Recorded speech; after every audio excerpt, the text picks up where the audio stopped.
Thank you. Next is Steve Onderick, followed by Gerald Bergman.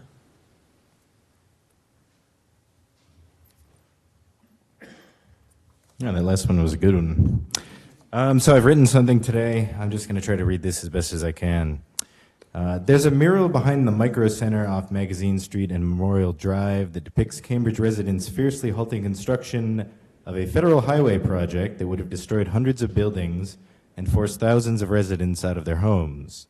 In the mural, a group of ordinary residents stand facing down a bulldozer that threatens their very way of life and their community.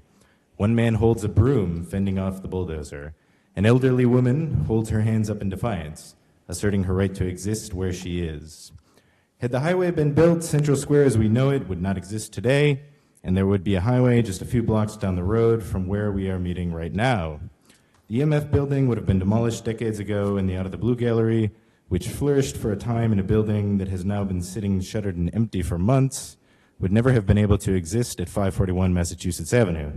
The inner belt was slated to cut through Roxbury, the Fenway area, and through the heart of Central Square in Somerville.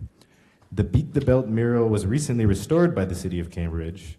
We are here today discussing the future of arts and culture in Cambridge only by the grace of brave community members who stood up to powerful government and economic forces and insisted that people and communities are more important than profits and the wills of bureaucrats who sit in offices far from those who are affected by the decisions they make. It's my contention that it is the city of Cambridge's job to practice what it preaches and to defend the rights and lives of those who live and work here in Cambridge. I believe the city of Cambridge should buy the EMF building and allow it to continue functioning as an affordable art and music space that creates life and growth here in Cambridge and beyond its borders. He also just mentioned eminent domain. I guess that's a possibility.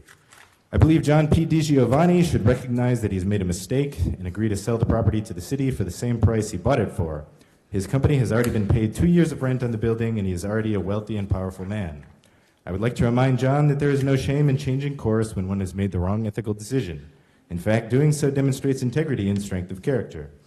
Acknowledging the will of the community is a great place to start, but this situation must be resolved to the satisfaction of community members. The heart of Cambridge must be saved. Thank you. Thank you. If you have comments written, you can leave them in the basket, and that way they'll be made part of the public record. Thank you. Next, we have Gerald Bergman.